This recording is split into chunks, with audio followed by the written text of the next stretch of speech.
The warning lights flashed across every screen in the Galactic Council's central chamber.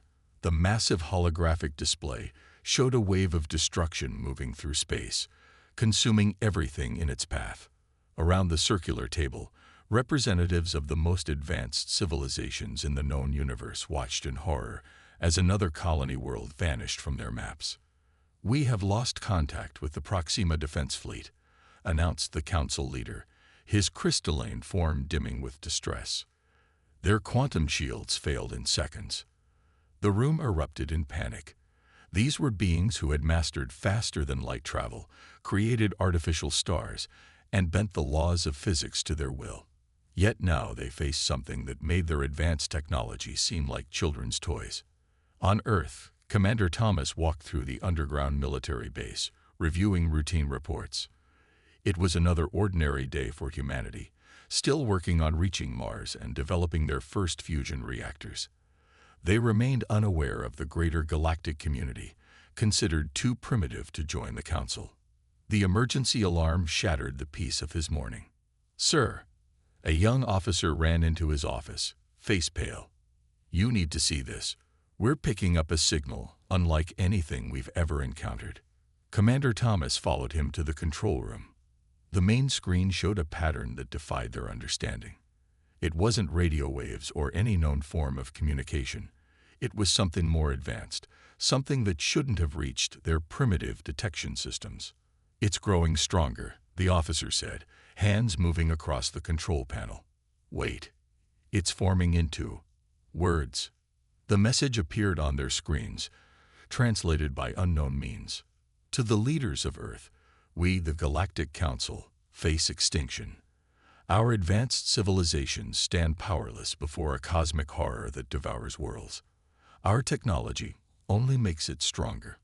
We turn to you, the adaptable ones, the survivors, the humans who still remember how to fight with primitive strength. Help us. You are our last resort." Thomas stared at the message, hardly believing what he read. "Verify this. Every scanner, every satellite. I want to know if this is real." Hours passed as Earth's military forces worldwide detected and confirmed the signal. As they worked, more messages arrived, showing the destruction spreading across the galaxy. The cosmic horror appeared as a mass of darkness that consumed energy and matter alike, growing stronger with each advanced civilization it devoured. In the council chamber, the alien leaders argued desperately. "We cannot ask the humans," one representative shouted, their holographic form flickering with emotion.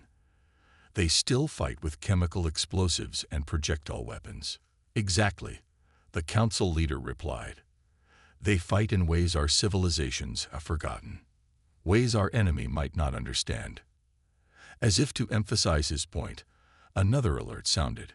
The cosmic horror had just consumed a stellar engineering project, using its quantum reactors to grow even stronger. Back on Earth, Thomas stood before a hastily assembled group of world leaders, showing them the evidence. The room fell silent as they realized the truth.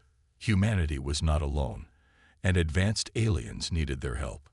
"They're asking for our help because we're behind them technologically," one leader asked, confused. "No," Thomas replied, understanding dawning in his eyes. "They're asking for our help because we still know how to fight dirty. We haven't forgotten our survival instincts." As if in response, a new message arrived. The Council was sending representatives to Earth. They would arrive in 24 hours. Thomas looked at the gathered leaders. "We have to prepare. Not just our military, but our scientists, our strategists, everyone. We're about to show the galaxy why humanity never stops fighting." In the depths of space, the cosmic horror continued its advance. It had consumed civilizations that could reshape planets and harness the power of black holes. Now it moved toward its next target, unaware that it would soon face something it had never encountered before, a species that remembered the art of survival, the power of adaptation, and the strength of never giving up. Humanity was about to show the galaxy why being primitive might be exactly what they needed to survive. The alien ships appeared in Earth's orbit exactly as promised. They were beautiful, like liquid metal flowing through space, so advanced they seemed to ignore physics itself. Commander Thomas watched from the military base as 3 smaller vessels descended through the atmosphere, their hulls shimmering with energy shields. The landing zone was ready. Military forces from every major nation stood guard, their primitive weapons at the ready. The world held its breath as the ships touched down. Remember, Thomas told his officers, they may look strange, but they're here asking for our help. Let's show them why they made the right choice. The ship's doors opened with a soft hum. The aliens that emerged made everyone stare. The first was tall and crystalline, light flowing through its transparent body. The second looked like living metal, shifting and flowing as it moved. The third glowed with inner energy, barely holding a physical form. "Welcome to Earth," Thomas said, stepping forward. The crystalline being spoke, its voice translated by a floating device.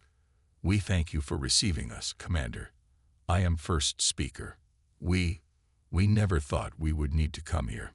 Inside the base's conference room, the aliens shared their story. Their holographic displays showed vast cities that could float in space, worlds transformed into paradise gardens, and technologies that seemed like magic. "And none of it matters now," the metal being said, its form rippling with frustration. "Our weapons make the horror stronger. Our shields just feed it more power. We are too specialized, too perfect." "What do you mean, too perfect?" asked Captain Mary, one of Earth's top tactical officers. The energy being floated forward. "Our species evolved past the need for adaptation. We each chose our path and perfected it. The builders became living metal, the thinkers became pure energy, the leaders became crystal clarity. We forgot how to change." Thomas looked at the human officers around the table, a room full of people who could fight, build, think, and adapt. None of them were perfect at anything, but they could do everything. "Show us your warfare," first speaker said. "Show us how you fight." The next few hours surprised the aliens.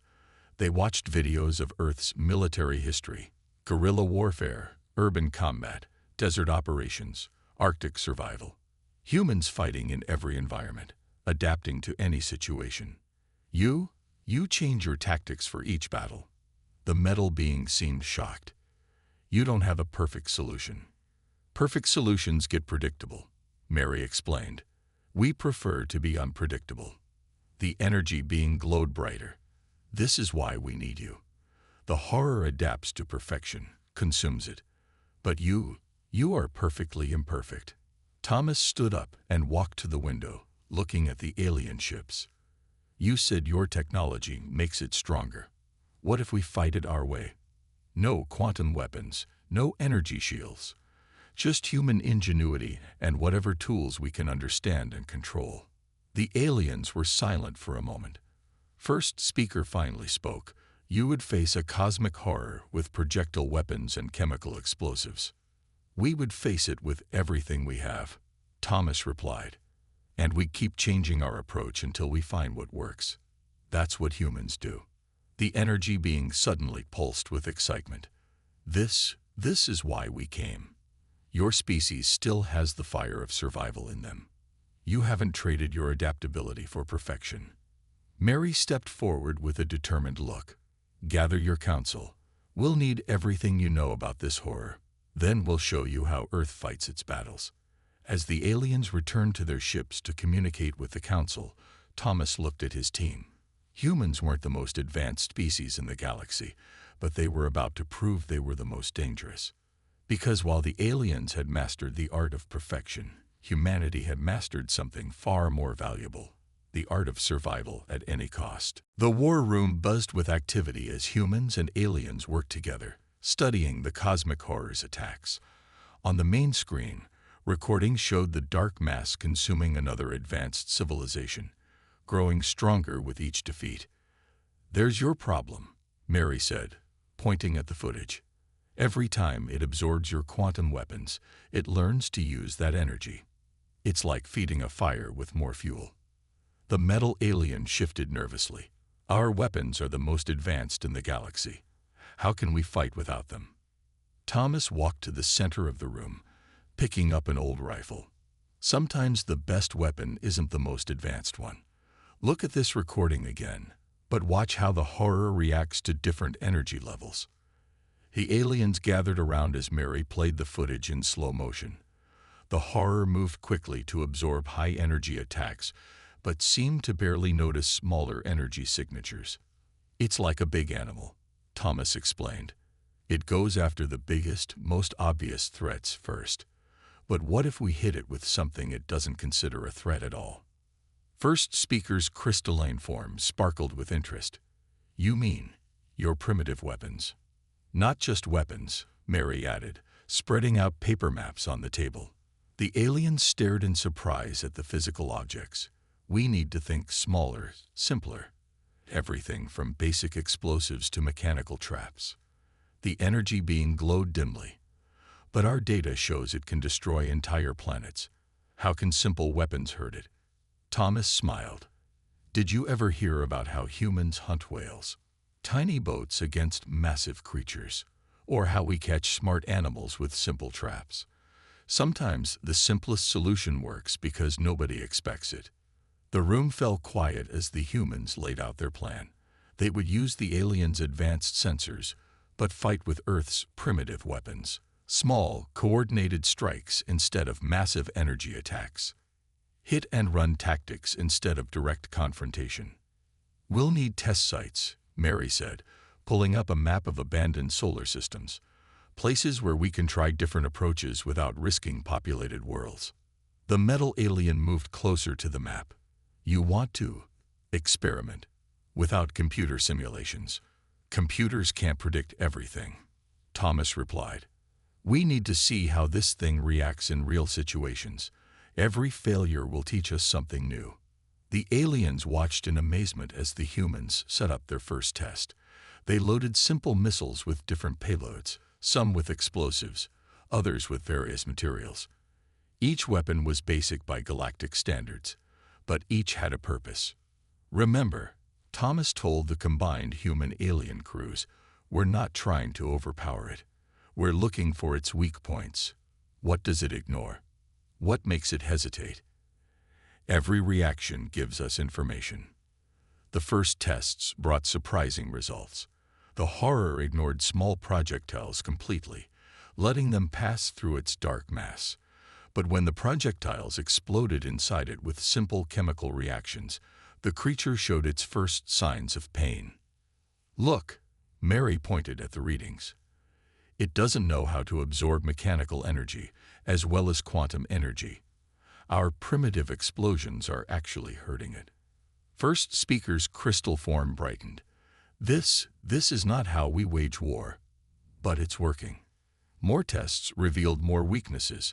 The horror had evolved to handle advanced energy shields, but had no defense against simple physical barriers. It could absorb and redirect energy weapons, but couldn't predict the chaotic patterns of cluster munitions. Thomas gathered everyone after the successful tests. Now we know its weaknesses, but knowing isn't enough. We need to prepare the biggest surprise in galactic history. The energy being pulsed with newfound hope. What do you have in mind? We're going to teach your ship's crews how to fight like humans, Mary said with a grin. And we're going to show that horror why sometimes the old ways are the best ways.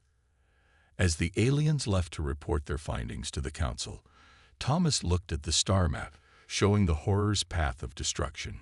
Soon, it would face something it had never encountered before, a galaxy it remembered how to fight dirty. The retrofitted alien ship hummed quietly as it moved through space. Inside, Captain Mary stood with her mixed crew of humans and aliens, watching their target through the view screen. The cosmic horror loomed ahead, a massive dark cloud consuming everything in its path. Remember your training, Mary told the alien crew members. No energy weapons. No quantum shields. We fight this battle the old way. The metal alien at the weapons station nodded. It feels strange, using such simple weapons on such advanced ships. That's exactly why it will work, Thomas replied through the communication system from his command center on Earth.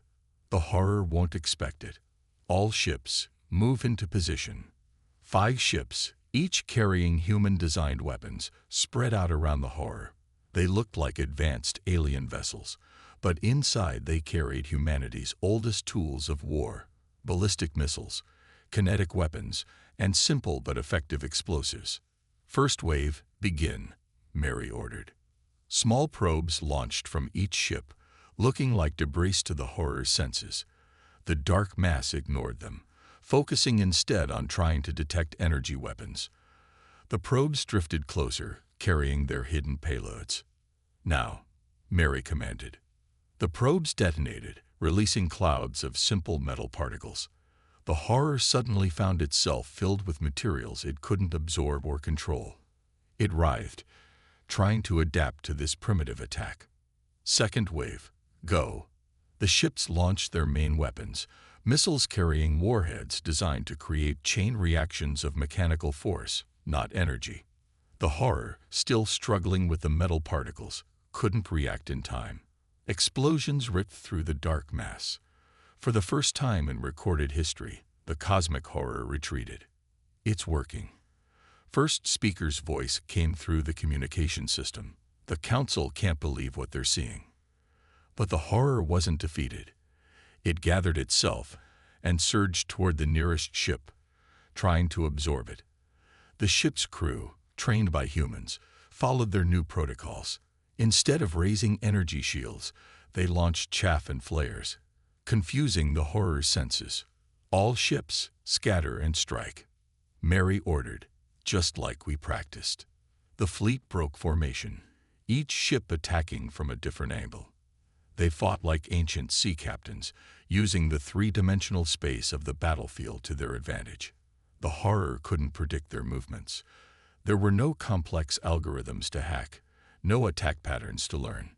The metal alien at the weapons station grinned, looking more human than ever. I understand now. The chaos of battle, the thrill of improvising. This is how war used to be fought. The horror lashed out, managing to graze one ship. But instead of the easy meal of energy it expected, it found only simple metal and basic systems. The ship's crew abandoned the damaged section, sealing it off with mechanical doors instead of energy barriers. Direct hit on the central mass.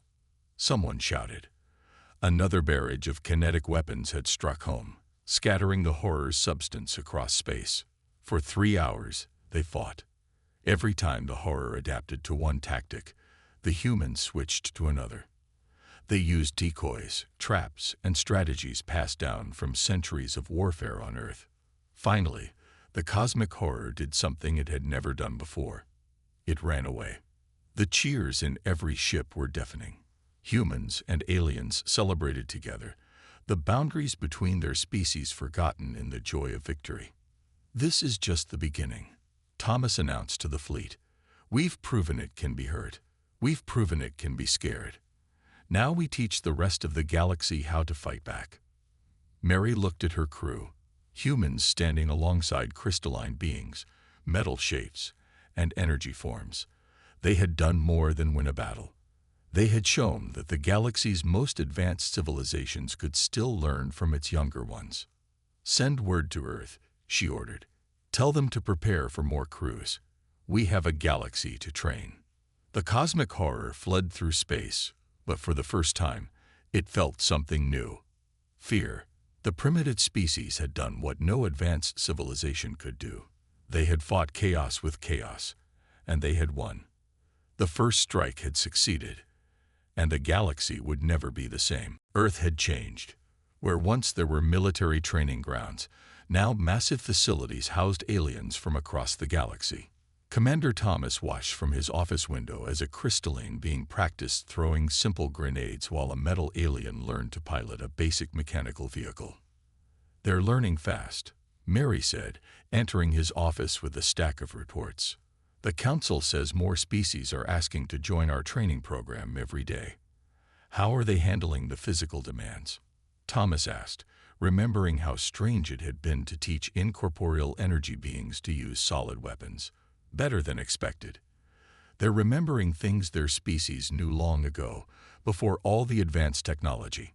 The energy beings are particularly good at guerrilla tactics. They say it reminds them of how their ancestors used to hunt. On the training field, first speaker was teaching a group of newly arrived aliens about Earth's military history.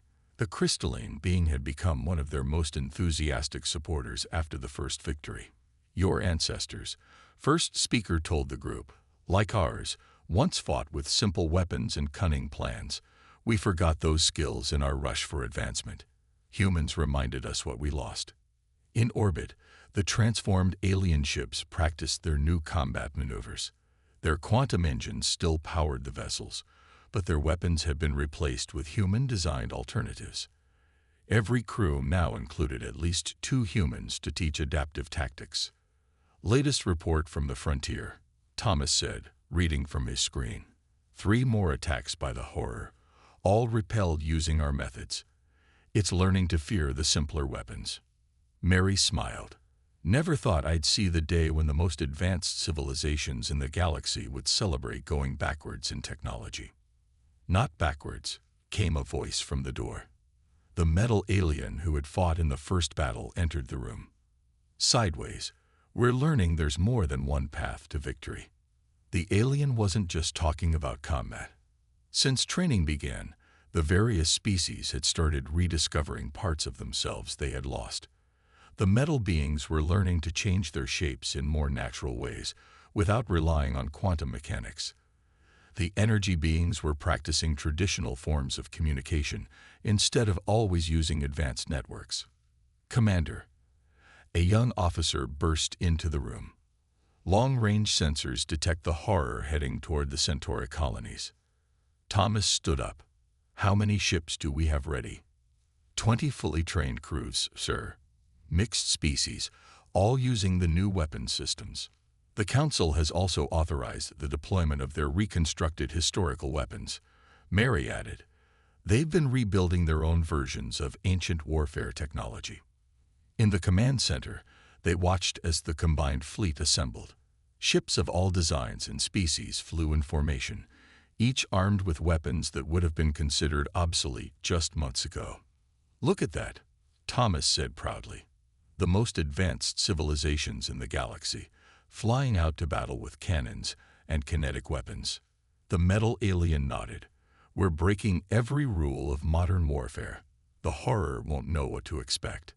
First speaker joined them in the command center, its crystalline form glowing with excitement. The Council says more ships are ready for training. They want Earth to become the galaxy's primary military academy. Tell them yes, Thomas replied. But remind them what we're really teaching here isn't just how to fight. Mary understood. We're teaching them how to be unpredictable again, how to think differently. As they watched the fleet depart, Thomas remembered how it all started, with advanced aliens desperately seeking help from a primitive species. Now those same aliens were rediscovering their own forgotten strengths, all because humans showed them that progress doesn't always mean moving forward. The cosmic horror was still out there, but it no longer faced a galaxy of predictable, specialized civilizations. Instead, it faced a united force that remembered how to adapt, how to improvise, and how to fight with everything they had. The age of perfect, specialized warfare was over. The age of human chaos had begun. The emergency alarms blared throughout Earth's combined command center. The cosmic horror had changed its tactics. Instead of running from the new weapons, it was now charging straight toward Earth. It's learned, Thomas said, watching the massive dark shape approach on the main screen. It knows we're the source of its problems. Mary stood beside him, studying the tactical display. Then it's time for our final plan. Are the special weapons ready? The metal alien at the engineering station nodded. Ready, but untested. Combining our quantum technology with your nuclear weapons. No one has ever tried anything like this before. They had spent months preparing for this moment. While other ships fought the horror with simple weapons, Earth's scientists had worked with alien engineers to create something new, weapons that combined the raw power of nuclear fusion with advanced alien delivery systems. All ships, battle positions. Thomas commanded. Remember your training. Fight smart, fight dirty, and don't die. The combined fleet spread out around Earth. 300 ships, crewed by humans and aliens working together, formed a defensive line. Behind them, special launcher platforms waited with the new hybrid weapons. First speaker's voice came through the communication system. The Council has evacuated the nearby systems. We're as ready as we'll ever be. The horror approached faster than ever, its dark mass spreading wide to engulf everything in its path.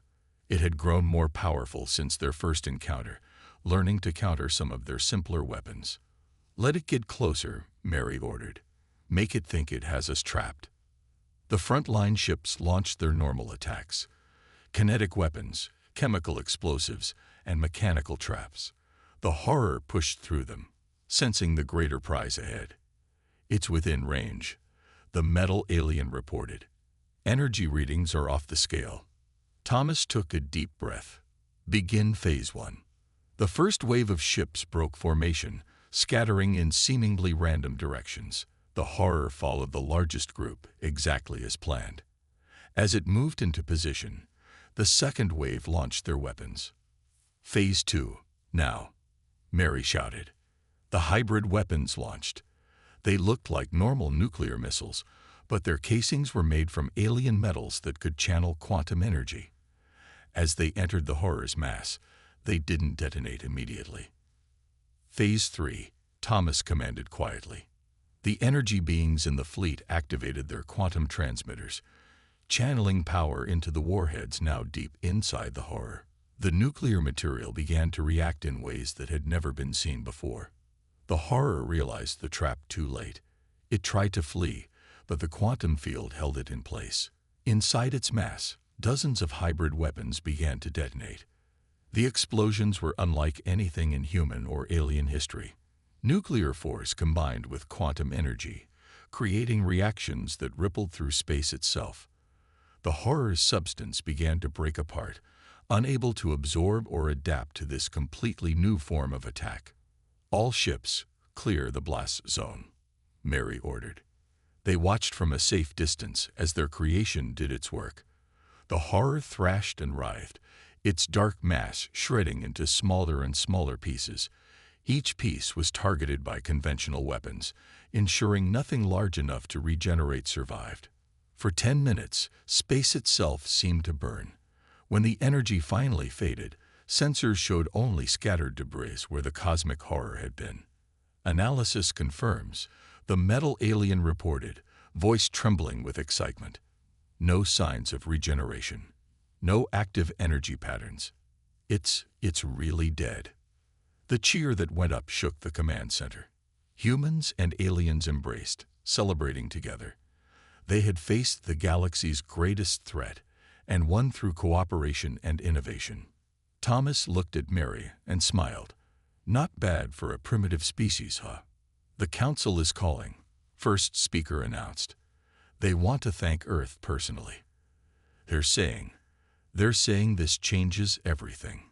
As celebrations erupted across Earth and throughout the galaxy, Mary looked at their mixed crew, humans and aliens working together as one team. It already has changed everything. We're not advanced or primitive anymore. We're just stronger together. The cosmic horror was gone, but its legacy would live on. It had forced the galaxy's civilizations to remember their roots, to adapt, and to learn that true strength comes not from perfection, but from diversity. 1 year after the horror's defeat, Earth had changed beyond recognition. Gleaming towers of crystal and metal rose beside traditional human buildings. Ships from across the galaxy filled the skies, coming to learn from the species that had saved them all.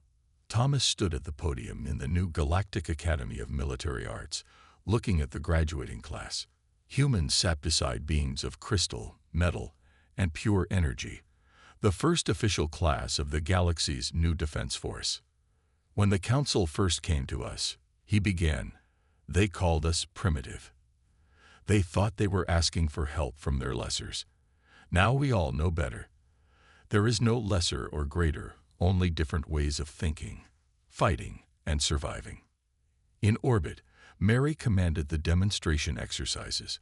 Training ships practiced both ancient and modern combat techniques, switching smoothly between energy weapons and physical ones. Every crew had members from at least 4 different species. "Show me the Epsilon maneuver," she ordered, watching as the ships performed a complex dance that combined human naval tactics with alien technology. First speaker, now Earth's representative on the Council, approached Thomas after the graduation ceremony. "The Council has approved the new defense protocols. Every civilization will maintain both advanced and basic military capabilities. No one will ever be caught unprepared again." The metal alien, now a senior instructor at the Academy, joined them. The latest survey shows interesting results. Civilizations that have readopted simple technologies alongside their advanced ones are developing in new ways. We're all becoming more adaptable. They'd walk together through the Academy's halls, passing training rooms where energy beings practiced hand-to-hand combat, while human students learned to manipulate quantum fields. The boundaries between advanced and primitive were blurring more each day. "Did you see the new ships?" the metal alien asked. "They're installing mechanical backup systems alongside their quantum drives. Some crews even prefer them." Thomas nodded. "And our ships now have alien technology that we actually understand, not just copy." Real progress comes from learning from each other. In the main courtyard, a statue had been erected. It showed figures of all species standing together, with a simple Earth rifle and an alien quantum sword crossed beneath them. The inscription read, "Unity in diversity, strength in adaptation." Mary joined them, fresh from the orbital exercises. "The energy beings have a fascinating new theory. They say our victory over the horror wasn't just about weapons or tactics. It was about balance." "Balance?" Thomas asked. "Between the old and the new, the simple and the complex," she explained. "The horror could adapt to anything perfect, but it couldn't handle the chaos of different approaches used together." First speaker's crystalline form sparkled with agreement. "My species had forgotten that chaos is not always an enemy. Sometimes it is the source of our greatest strengths." The Academy's new semester would start soon.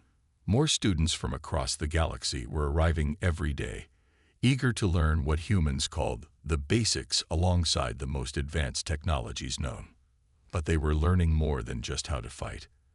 They were learning to think differently, to remember their own histories, and to value the strength that comes from imperfection.